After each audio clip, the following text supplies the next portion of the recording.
Assalamualaikum warahmatullahi wabarakatuh. Saya Nurul Afida Elhani, SSI MSI, salah satu dosen di program studi biologi Fakultas Pertanian Sains dan Teknologi Universitas Abdurrahman Saleh Situbondo. Pada semester ini saya diberikan amanah untuk mengampu beberapa mata kuliah, salah satunya yaitu mata kuliah mikrobiologi dengan kode mata kuliah PPI 1314 dengan rumpun mata kuliah mikrobiologi dan bobot 3 SKS, 2 SKS perkuliahan dan 1 SKS praktikum. Adapun CPMK yang dibebankan dalam mata kuliah ini adalah yang pertama, mahasiswa mampu memahami konsep mikrobiologi dan menyajikan solusi dalam memecahkan masalah terkait mikrobiologi melalui penerapan pengetahuan dan teknologi yang relevan secara monodisipliner. Yang kedua, mahasiswa mampu menunjukkan kinerja mandiri, bermutu, dan terukur dalam melakukan praktikum mikrobiologi sehingga mampu mengaplikasikan keilmuan biologi pada kehidupan sehari-hari yang bermanfaat bagi masyarakat dengan berdasarkan agama, moral, dan juga etika. Kemudian deskripsi mata kuliah ini adalah mempelajari tentang konsep mikrobiologi yang meliputi dasar-dasar ilmu mikrobiologi, karakteristik bakteri, karakteristik jamur, karakteristik virus, karakteristik protozoa dan mikroalga, karakteristik virus, masalah-masalah terkait dengan mikrobiologi, kultur dan pertumbuhan mikroba, teknik isolasi mikroba, teknik pewarnaan bakteri, flora normal, dan aplikasi mikroba dalam dunia pangan, lingkungan, dan kedokteran. Selain itu, pada mata kuliah ini, mahasiswa juga melakukan beberapa praktikum mikrobiologi yang meliputi materi-materi tersebut. Dari kegiatan praktikum tersebut, mahasiswa akan menyusun hasil praktikum dalam bentuk laporan. Pastinya, proses pembelajaran yang kita berikan kepada mahasiswa mengutamakan konsep SCL, yaitu Student Centered Learning, dengan pendekatan metode pembelajaran berupa PJBL atau Project Based Learning, yaitu mengedepankan pada target dan perencanaan. Mahasiswa dalam diskusinya di beberapa mata kuliah akan diberikan materi dalam bentuk diskusi, tanya jawab, partisipasi aktif, juga memberikan studi kasus serta berpraktikum langsung di laboratorium biologi ataupun di beberapa laboratorium pendukung kegiatan praktikum mikrobiologi. Beberapa tugas sudah kita berikan di dalam RPS yang sudah kita sajikan berupa yang pertama, dapat mengerjakan tugas berupa analisis jurnal. Yang kedua, mencari referensi yang berkaitan dengan studi kasus yang sudah diberikan. Kemudian yang ketiga, presentasi ilmiah dari hasil studi kasus dan hasil praktikum baik di lapangan maupun di laboratorium. Untuk materi yang akan saya sampaikan pada presentasi saat ini adalah terkait dengan materi yang ke-11, yaitu teknik isolasi bakteri. Capaian pembelajaran mata kuliah dari materi pertemuan ini adalah mahasiswa mampu mempraktikkan teknik isolasi bakteri. Adapun untuk mendukung indikator pembelajaran mata kuliah, kami berharap yang pertama, mahasiswa mampu mempraktikkan metode cawan tuang. Yang kedua, mahasiswa mampu mempraktikkan metode cawan gores. Yang ketiga, mahasiswa mampu mempraktikkan metode cawan sebar. Teknik isolasi bakteri merupakan salah satu materi utama di dalam mata kuliah mikrobiologi. Teknik ini adalah salah satu teknik yang wajib diperhatikan oleh mahasiswa dan harus dipahami oleh mahasiswa, utamanya dalam kegiatan yang berkaitan dengan mikrobiologi. Teknik isolasi bakteri merupakan teknik penting dalam mikrobiologi karena memungkinkan untuk mendapatkan biakan murni dari bakteri tertentu yang sangat diperlukan untuk berbagai penelitian dan juga aplikasinya. Dengan teknik isolasi, bakteri dapat dipelajari secara terpisah, termasuk identifikasi, karakterisasi, dan pemanfaatan potensi mereka dalam berbagai bidang yang ada di kehidupan sehari-hari. Harapannya, dengan pembelajaran yang sudah kita rencanakan pada FPS, mahasiswa biologi dapat berdaya saing dan juga dapat memenuhi kompetensi khususnya ketika nantinya mereka akan bekerja di bidang industri ataupun pengolahan yang berbasis pada uji mikrobiologi. Sekian dari saya, terima kasih. Wassalamualaikum warahmatullahi wabarakatuh. Assalamualaikum warahmatullahi wabarakatuh. Selamat siang. Hari ini Bu Nurul ketemu lagi sama angkatan semester 6 ya. Masih semangat kan ya? Hari ini Bu Nurul lanjutkan materi ke-11, mata kuliah mikrobiologi. Kita flashback dulu.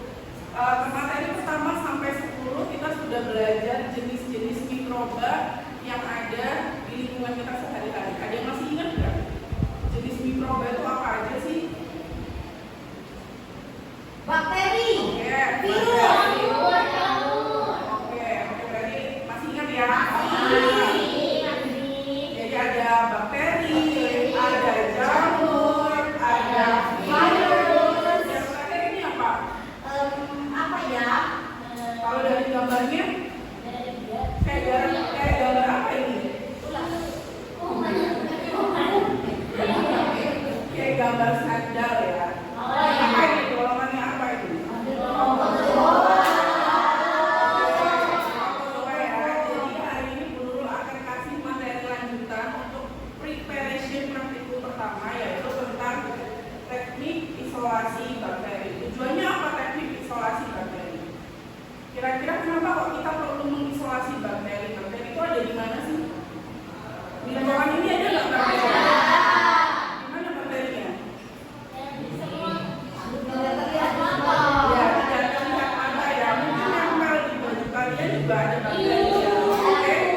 Jadi dulu jelaskan dulu tentang identifikasi mikroorganisme.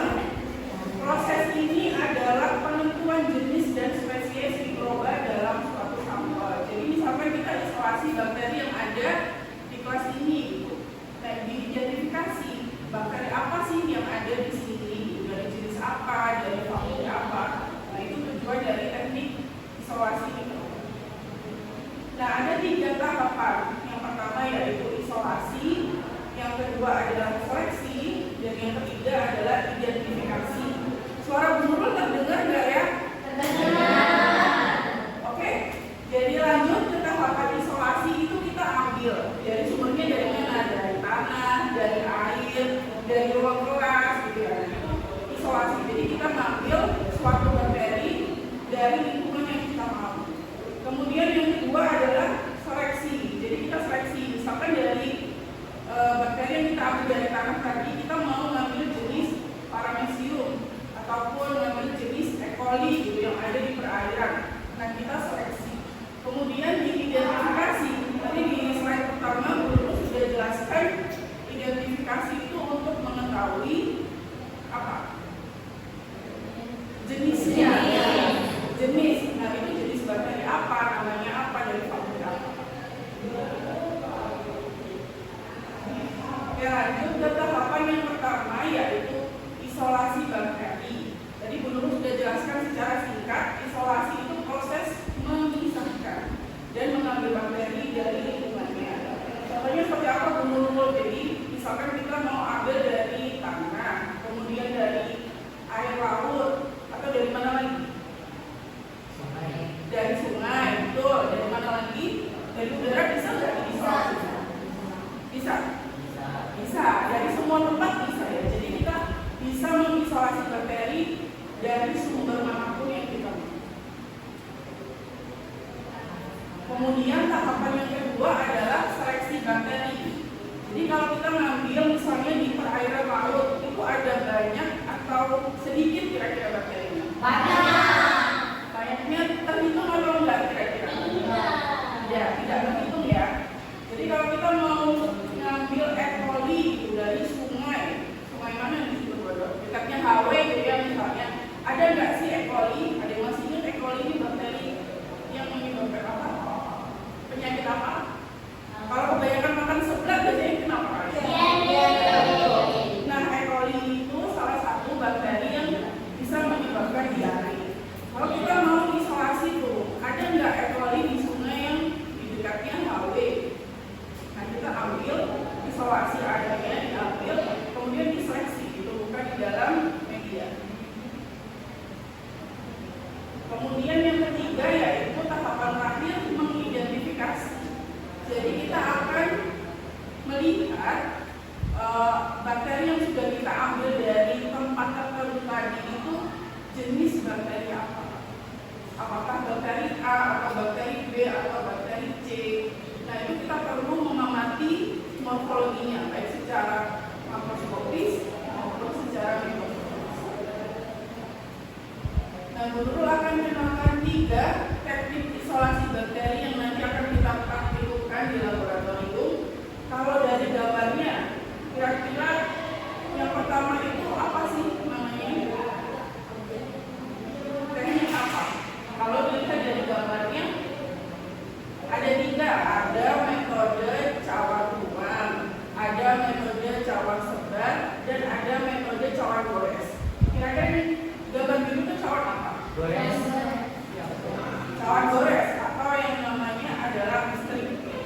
Jadi biasanya kalau praktikum menggunakan ini kalian bisa nulis nama kalian di media gitu ya. Misalnya Dwi, tulis DWI karena di strip atau digores di media.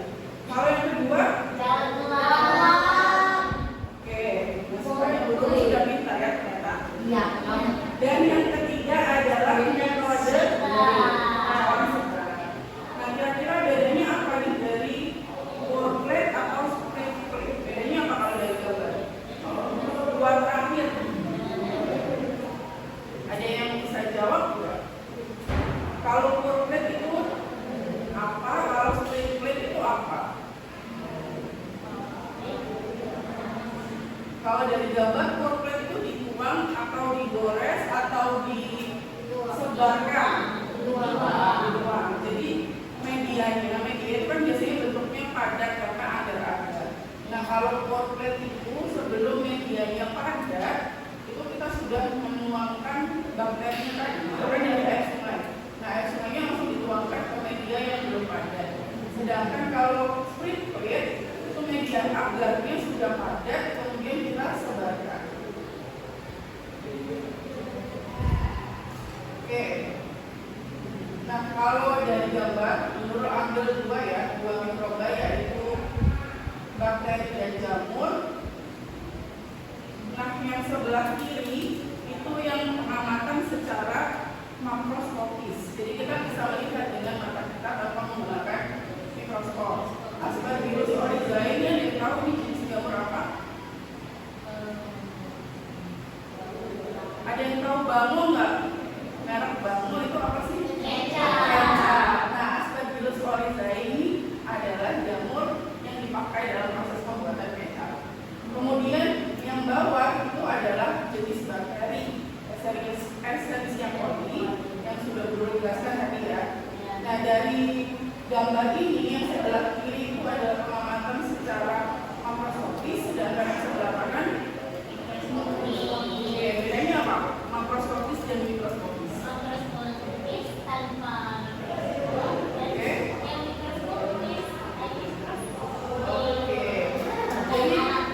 Jadi yang sebelah kiri itu kita bisa lihat langsung tanpa menggunakan mikroskop. Nah yang sebelah kanan itu dengan bantuan mikroskop. Oke, jadi itu materi pengurusan hari ini tentang teknik isolasi mikroba. Ada pertanyaan atau tidak? Oke, satu-satu dulu. Dari bilang dulu coba. Tadi dijelaskan di ada teknik isolasi bakteri.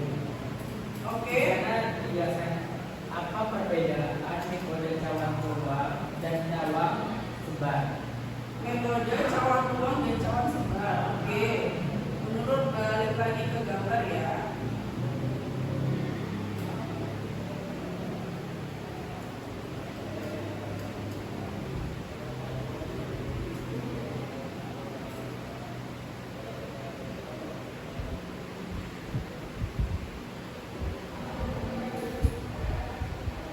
Ini ya Mas Gilang.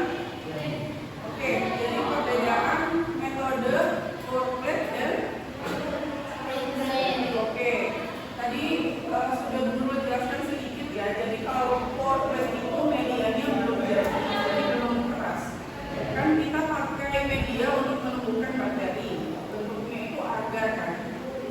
bisa dibayangkan kan ya, agar tuh yang kita makan sehari-hari bentuknya keras atau lembek atau cair? Lembek atau keras? Oke, jadi kalau wortel itu medianya itu masih cair, jadi berupa liquid, langsung kita masukkan sumber bakterinya atau sumber mikrobanya. Nah, sedangkan kalau split itu medianya sudah keras, sudah jadi, baru dituangkan sumber mikrobanya. Jadi kalau yang sebelah tengah ya, yang wortel itu dia hanya langsung menuangkan sumbernya ke tempat agarnya. Kalau yang split itu harus menggunakan tray. Oke, ada pertanyaan lagi? Bella tadi yang pertanyaan ya.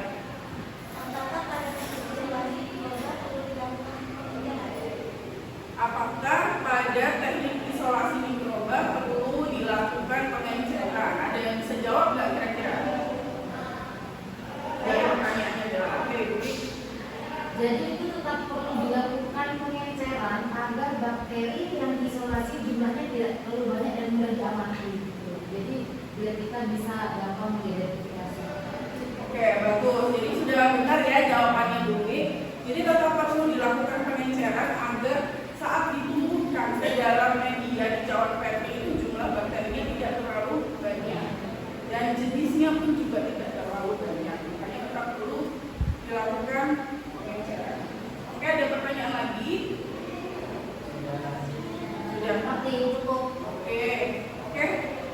Setelah ini kita langsung melanjutkan praktikum teknik isolasi bakteri di laboratorium mikrobiologi. Kita ketemu lagi jam 1 ya. Oke. Terima kasih atas kehadirannya. Beberapa akhir dulu kuliah pada hari ini. Wassalamualaikum warahmatullahi wabarakatuh.